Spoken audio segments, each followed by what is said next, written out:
Hello, ladies and gentlemen, and welcome to another episode of the Daily Friend Wrap. I'm your host, Nicholas Lorimer, today joined by Mr. Terence Corrigan. Let's get into the news of today, and the first thing we're going to talk about is the recent chunk of by-elections that were held all over the country. There were quite a few by-elections. We're not going to talk about all of them. Most of them were in fairly safe seats and were held because the councillors who formerly occupied those seats were elected to Parliament. But we're going to focus in on a couple of them. And the first story, and possibly the most interesting one, is in Rustenburg, in Ward 45, where the MK party has managed to win its second councillor in the country. And to me, this is quite amazing news. They have won one other by-election in KZN, and I would expect their second councillor to have come from KZN, but no, in this case, it is from Northwest Province. MK defeated both the ANC and EFF in a relatively low turnout, a by-election of about sort of 39% of the voters. MK won 43% of the vote in this ward. The EFF won 24%, and the ANC 33%. So MK seems to have basically taken about roughly similar amounts from the ANC and the EFF, what they got in this ward, last just a few months ago when we held the election there. So that's an interesting story. The only reason that by-election was being held, by the way, is because the previous councillor was murdered. It's not clear if there were any political motivations for that murder, but still a bit disturbing. Another interesting by-election yesterday was in eThekwini in Durban, where the DA appears to have had a troubled councillor who then, I'm not sure, I think I can't remember, I think they either got fired or they resigned. And unfortunately for the party, that had definitely done damage to it. An independent managed to knock the DA out, dropping them from 39% of the vote all the way down to 15%, with the independent winning 43% of the vote, beating out MK, the ANC, and the DA for that ward. So a bit of a blow for the DA there for sure. But at the same time, the DA's managed to win a victory in the Cedarburg Ward 2 municipality. And this is in the Cedarburg Mountains. Previously, this ward had been governed by had been won by the ANC with about 44% of the vote, and the anti-ANC vote was split between the Patriotic Alliance and the DA, as well as some other parties like Cedarburg Eerste, which is a local party. The DA seems to have consolidated support, however, behind itself. The PA dropped significantly. The PA had a relatively good election in this area. The ANC dropped slightly in there, and the DA was able to take the ward off of them, winning the ward with 41% to the ANC's 39%. So, interesting things all around. But Terence, let's start with the Rustenburg one. And I guess the question here is, why did MK win a ward in the Northwest? I mean, obviously there's local dynamics at play, which we're not going to have the full scope of what's going on there. But it does seem to me like the EFF seems to be ceding its position as the kind of left, anti-ANC left in places around the country. What do you make of this? Yeah, look, that is the site of Maracana. The EFF was very strong there. The phrase "South Africa's insurgent citizens" has been applied to that sort of area. This is there's a great deal of deprivation. There's a very recent and very strong association with state violence. And yes, I think that it's in an area like that the call it the anti-system politics gains a lot of traction. I think it is quite notable that the Maracana killings, the extent that they can be linked to this, although through a process of association, they're associating with a party that is led by the president who was in office at the time that those shootings happened. So there's a rich seam of irony. But yes, I think that what the EFF occupies, left wing perhaps, but I think more it puts forward an aesthetic of revolution and disruption, and I think that is what the message that is landing with those who are sympathetic to it.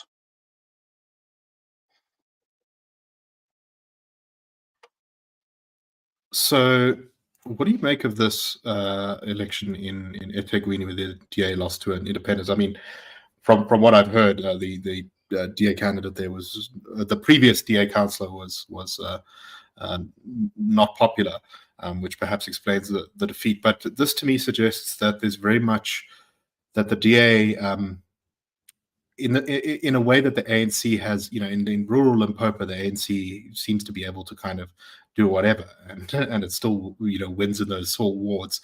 But the DA seems to be in a little bit more of a precarious position where it needs to sort of keep shoring up its baseline if it doesn't want to see itself chucked out by challenges. What do you make of that theory? Do you think there's anything to that? Well, look, I think that one DA leader in Gauteng some years ago said at a public engagement that the DA does not yet have broomstick support, in the sense that you could, run entirely on your brand for a broomstick or a generic candidate. I think that in certain demographics, middle class suburban areas, yes, the DA is generally favoured, but it doesn't have that instinctive rapport, and has to, I think, keep on renewing itself. So yes, I would agree, and it is, I think, because it appeals predominantly to a middle class constituency. It is probably more vulnerable to, let me cheekily say, first world considerations. Is the candidate personable enough? Is the DA acting just as you want the party to act on questions of race or transgenderism or whatever? And I don't think at present the ANC faces those sort of pressures. All right, so let's quickly move on to our next story, and this is about the Western Cape Education Department, which says that it is having to fire 2,400 teachers because the national government has not given them enough money to pay them.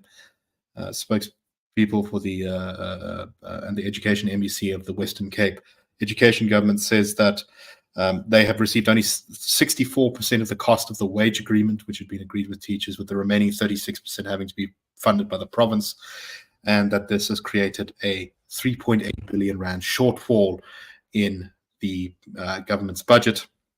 Education MEC David Mania said they were doing everything possible to fight for their teachers, but added that they were being shortchanged by national government. He said that the province really did not want to fire teachers, that this was definitely going to affect the quality of education in the province, but said that they basically had no choice because of the financials. What do you make of this story, Terence? Well, I think this is South Africa's fiscal crisis, not fully understood by most ordinary people. I think it's also a distinctly provincial issue, a provincial crisis, because those line functions, health and education, are kind of, let's say, managed operationally by the provinces. But provinces have very, very little revenue raising power. So, if they're told, well, you've got to find the money, the ability to do that is limited. And I imagine that the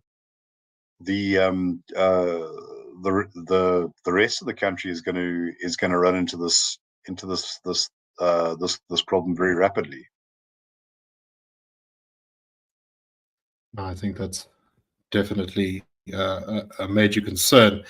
Let's go on to our last story very quickly, and this is about the DA in Tshwane, which is not having a great time. In fact, the mayor of Tshwane, the DA mayor of Tshwane, who is kept in power by a coalition which includes Action SA, tweeted, about an hour and a half before we were recording this, "I've just learned that Action SA's Tshwane caucus leader has told the media outside Tshwane House that the party is leaving the Tshwane multi-party coalition. I haven't received any notice to this effect, but in light of what has happened up to this point, I can only assume that this is the party's position. A coalition that is making progress brought down for no clear reason, a betrayal of coalition partners, and the people of Tshwane sabotaging the builders to let in the breakers." This also is along with the DA challenging the motion of no confidence that is soon set to be held against Mayor Cilliers Brink in court, saying that it was procedurally irregular. Now, whether that is true or not, whether they have legal grounds here, this does suggest to me that they are very concerned that they are about to be thrown out of power in Tshwane. Terence, what do you make of this? Action SA and the DA have had a very bad relationship. I think their kind of entire existence. After all, Action SA is essentially a breakaway from the DA in many ways. But I'm not sure necessarily how this seems to be in either party's favor. What do you make of this? Yeah, I'm not sure what to make of this. My initial comment is that the recourse to courts suggests a situation in which in which political mechanisms are not functioning properly. Courts should always be a kind of last resort. That being said, those mechanisms are available, and we shall see whether it has any legal traction. But yes, my intuition is that there was enormous bad blood between the DA and Action SA. In many ways, they are direct competitors to each other in a way that, oddly enough, neither Action SA nor the DA are with the ANC. They appeal to very different constituencies. That's also why I think that you probably won't see the sort of animosity towards the DA on the part of the ANC and say Limpopo or the Eastern Cape, because they're just not rubbing up against each other. I think that Action SA has always been very suspicious of the DA's DA's amenability to working with the ANC. That came out a few times during the election campaign, and when they ultimately entered the GNU, I think essentially for Action SA, the safety came off, and they've decided, and this could point to the fact to the intention to punish the DA. But yes, I'm not sure exactly what either party gains from it. In fact, from everything I can see within let's say that broad DA Action SA constituency, Cilliers Brink seems to be a fairly acceptable candidate. I mean, Herman Mashaba just a few weeks ago was saying, yeah, he's doing an okay job there. To hand the city back to the ANC, my own sense is that this could actually rebound to Action SA's detriment. That's my sense as well. I suspect that if they do this, it's going to really hurt the party in the local government elections coming up in 2026. Obviously, it's a bit early to say, but it really does seem like, and it's not even clear whether Action SA is actually going to take over any executive positions in Pretoria if they do in fact throw the DA out. It could be that they simply hold on to legislative positions as they have in Joburg, where they now are backing the ANC coalition there. In which case, they will have given up executive power within the city in exchange for legislative power, and also probably a lot of anger from their own voters. So it is a bit of a mysterious decision. Yeah, look, I mean, I could maybe see them going for the speakership of the Tshwane Council, but unless perhaps they've calculated that the state of Joburg is a hopeless case, and they'd rather leave the ANC holding the can. But I think that if they are going to cooperate with the ANC in removing the DA, that is kind of how they're going to be cast. At least it seems to me in the Tshwane area. Maybe their reputation doesn't follow them elsewhere, but look, I think it's very much a high stakes gamble. Yeah, no, definitely.